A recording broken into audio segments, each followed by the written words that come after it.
Hello and welcome. And today I want to talk about Umamusume Pretty Derby Season 2, Episode 8. Yo, let me just say this. I've been smiling all day because it's Rice Shower. Can we just praise on Rice Shower? This episode was all about Rice Shower. I mean, literally Rice Shower. And I understand that season 2 focuses on like McQueen or Tokai. I get that. But we're talking about Rice Shower. Now, here's the thing. Before I even do this review, let me just say this. I understand that Umamusume is not a talked about show in terms of like, okay, this is season 2. We all should be proud of that. However, we have to think about like why the show is not that like important for most people. I mean, yeah, it's horse racing. People don't find that great, but I get it. We got all these overrated ass animes out there, overrated sports animes like Haikyuu. That's overrated, but you know that's a volleyball, and the intent of that, like I get that. But if you guys watch other sports animes and just watch this, you understand the confines of horse racing and the spirit and the power of gambling. Because that's what Umamusume does. Yes, Umamusume built like the boundaries of all things what makes a good sport. Like the rivalry, the bond of a player, you know, the hero, the villain, the baby face or the heel. Youth and the development of the character. That's what make Umamusume does. It's like everything we see in a sports anime or real life sports, rather it's football, basketball, whatever. You see how a player is in the development that they do. And with Rice Shower in this episode, I was in love. Let me say this again. I was in love. So without further ado, here's my review of Umamusume Pretty Derby Episode 8, Season 2. Let's do it. Now, here's the thing. What makes a good episode? What makes Umamusume a great episode? Is it the character? Yes. Is it the side character? Yeah. Is it the development? Hell fucking yeah. And Rice Shower gave us this. Now, last week we saw Rice Shower being all kind and shy, being that she's the black assassin. And she hates that name. We all know Rice Shower is a symbolism of wedding vows. You know, like the pureness. That's what makes Rice Shower good. But then and then I'm like, oh, here we go. And she said she wants to race like bourbon. So I'm like, okay, that's kind of good. And she wants to be a hero. I should have worn my Hero Academia shirt. But this is what I'm getting like. She wants to be a hero. And she sees her as a hero nonetheless. Now, the opening. Yo, don't ever skip the opening, guys. Whatever you do not skip the opening because the opening got the glariness of Rice Shower. I'm telling you, if you pause it perfectly, you get to see the glariness of Rice Shower with that bluey eye glare. I mean, it's like the Goblin Slayer. You know how Goblin Slayer was it? And if you watch Goblin Slayer, trust me, you know how Goblin Slayer was like when he goes in that pit of rage, slaying the goblins, is that glary eye flare look. That's what Rice Shower did with the blue flare. And I'm like, yo, I'm loving Rice Shower right now. As a side character alone, I know she's not in the main roster of the season 2, but she is about to be my favorite horse girl right now. She's about to be my favorite side character right now in terms of like being a badass. So again, this episode focused on the next race where you got McQueen like training, and like I said, it's not just about McQueen, but it's about Rice Shower. And the training starts with them training, and like you know how Rice Shower couldn't keep up with McQueen, and it's true though, Rice couldn't keep up with McQueen, but she found a way to beat. Well, not getting to the beat yet. She found a way. She knows how to beat McQueen, not in the speed, but mentally, just mentally, like find a way to get to McQueen's mind in that scenario. So it had some funny moments. I give it that. It had some funny moments. But Rice, yo, let me talk about Rice. In this episode, we see how Rice did what she did. She was absent for days. And she was training her ass off. she was training her ass off so much that not only her shoes were broken up, like her shoes was ripped up, like 3, 4, 6 pairs of shoes all ripped up. And she said, McQueen, McQueen, McQueen, McQueen. And in that flare jolted McQueen's mind as she was training. It's like a jolt, like, I'm like, oh, she got into the mind. I'm loving this chick. I love this. I know I'm getting happy and giddy, but I was talking, this is no. Oh, I loved it. I can't stop laughing. It's just McQueen is just like, oh. I mean, I knew she wasn't gonna win, but Rice, I was rooting. Actually, to be honest, I was actually rooting for Rice. I was praying Rice here. Now, here's where I get to this is where I kind of like, I knew Rice was gonna win this. Here's how. I know this episode was focusing on Rice. I know that. And the way how the introduction came, I'm like, okay, everybody's praying on McQueen. They want McQueen to win. She tried to get a triple crown. Here she comes. And then McQueen got nervous when she saw Rice coming with her. And the moment you saw Rice coming, it's that dark aura. It's that dark fucking aura with that Goblin Slayer aura in her bloodline. Her bloodline. Walk past McQueen. Walk past McQueen and just literally got McQueen scared. In fact, McQueen was so scared. She was so scared that even she couldn't even get inside the track.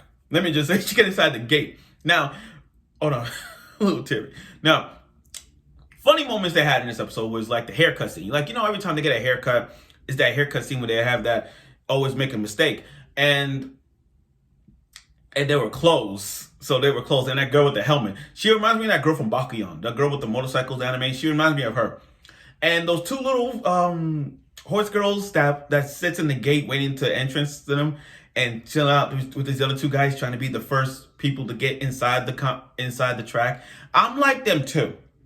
Like, I'm always like that. Like, when I go to conventions, I get there mad early, like 6 o'clock in the morning or 5:30 in the morning. Because I know the convention opens at 9 or 10 o'clock. But I'm always there super early. And I'm like the first 10 or 20 people in that line trying to get in the anime convention. So I'm like them. Like, they sit around, have their blankets out, drinking tea, waiting for them to open the gates and start going in inside. So I understand what they're going through. So I've been there. But let me go back. So the race, I knew Rice Shower was going to win from the start. But I didn't expect to see like this. We all knew Rice was going to win because it's all about Rice. But the way how it was developed, it was so good. Like, okay, so this other horse girl's in the front. McQueen is steady in the back, like fourth. And then she passed the other horse girl. But then, here come Rice coming past the McQueen. And that aura of Rice, she's like, yo, I love her so much. But this is where it gets a little crazy. When Rice passed McQueen, the audience were pissed. The audience was like, what the fuck? Are you gonna, that's not right.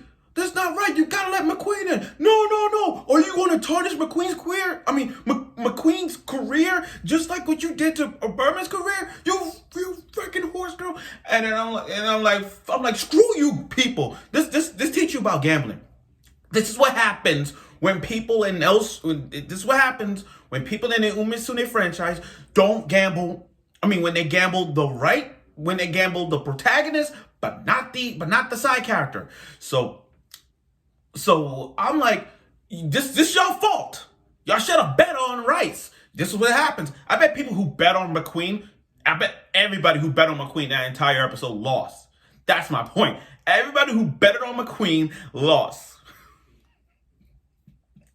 I'm like, that's what you get. I would have bet on Rice. And think about this. If I would have bet on Rice, I would have won all that money. Probably like 10 million or more. But like I said, I knew Rice was winning. So when Rice beat McQueen, everybody was silent. Even McQueen's fan, the little horse girl, even McQueen's fan was upset too. And I'm like, I know it's disrespectful to say this, but that's what you get. That's what you get. That's what you get. That's what you get. And then I'm looking at it, and the audience were so pissed off. Everybody was shocked. Everybody mad. I thought somebody was going to throw trash bottles at them. You know when they throw trash bottles at them? And I'm like, oh, you son of a bitch. If one of y'all throw a trash bottle or any material on Rice, I will kill y'all. So, as a result, when Rice won and beat McQueen clapped. Nobody didn't clap. I'm dead ass. No one didn't clap. McQueen did like this. The entire competitors that raced, they clapped. The coach team with Special Week and the others. Oh, and Sanazuka came back. That's good. Okay, who cares? But and they all clapped like this. And who else clapped? Bourbon clapped. Even the two side characters, the four side characters, the two adults and the two horse girls that was, McQueen fans and Tokai fans, they were clapping like this too. So basically, out of everybody in that track, I will say at least 20 people clapped out of I'll say a bunch out of a lot. It's like over as a ratio, as a percentage, I'll say 2% of that track was 1% of that track was clapping. While everybody else did not clap at all. They didn't clap at all. Let me tell you. And then Rice walked away with sadness in her tears. Even though they call her the heel, she's the one that ruins people's dreams. And I'm like, y'all fucked up. Y'all fucked up. I mean, you gotta praise the underdog. That's my problem. They're not praising the underdog. They only praising the top dogs. Tokai, Bourbon, McQueen. They praise the top dog. But what about Rice, y'all? Like, come on. Come on, just because she's the one that breaks people's streaks, y'all gonna hate her on that? That's cold. That's cold in so many ways. I want to hug Rice right shower. I really want to hug Rice. It makes me want to, matter of fact, it makes me want to go in the kitchen right now and grab a bag of rice and just throw it out of the window like, Rice, you did it. I make you want to throw out some rice. So, again, she was crying because she's a hero to Bourbon, you know what I mean? So it's like she's a hero to Bourbon, but she's a heel she's a villain towards the fans. That's what they see, and that's what we see in Rice shower. I'm not saying, but that's what we see in Rice, you know what I mean? So I got this, and I know how the ending went. The ending went smoothly, especially with McQueen being all like her mistakes and her realizing what was her mistake was, and she has a lot of rivals now, so it's kind of nice. But overall, this episode was all about Rice. I can see where the plot kind of thinkings right now. Like, is this show really telling us that Rice is going to be the antagonist of the show? Is she going to be the villain that everybody's going to hate now? We don't know. But I'll tell you this, I don't see Rice as a villain. No. People see Rice as a villain, but I don't. I don't see her as an antagonist. I see Rice as a competitor horse girl who's trying her best out there in the competition with development as it is. But if people don't find her good, I don't know what. And I don't know what is going to tarnish next week's career for Rice. Like, I don't know if people is going to see Rice like when Rice goes to school. Is everybody going to look at Rice? Is everybody going to talk to her? Is everybody going to be like, ew, it's the silent assassin, get away, all that stuff. You know what I mean? I don't know what they're going to do. But if there's one thing they teach you about this episode that everybody should learn, is that you should never bet on the main character despite its records. Always try to bet on the side characters, because you want to see their development regardless if they're not on the main roster or not. She's a supporting character, but at least she's going up to the top right now. I mean, come on. If you see the Goblin Slayer flare, that's what I'm saying. But overall, this was a giddy episode. And I find it giddy because Rice beat McQueen, beat the top dog. And if Rice beat Hawkeye, I'm going to be laughing too. I'm going to be happy too. I'm going to be happy more than ever. Oh, yeah, she did already. But like I said, if they would do this again, if Rice, Tokai, and McQueen was a race one more time, if all three was a race again, I will put money. In my order, it will be Rice, Tokai, and McQueen. That's my order. Oh, and fun fact, though, about this episode, in 1993, Rice beat McQueen. I had to look it up. The fun fact about these horse kids is based off the horse girl's name and based off the Derby. Rice beat McQueen in 1993. Yeah, Rice beat McQueen in 1993. So when you look at that and you put in this episode, like, oh, that makes sense. That makes sense. But like I said, this was a giddy episode. I love it. I really, really love it. I look forward for next week's episode of the development of Rice. And we'll see where Rice gets going on and moving on to see how that works. But again, great episode. I look forward for next week's episode, and I hope you will.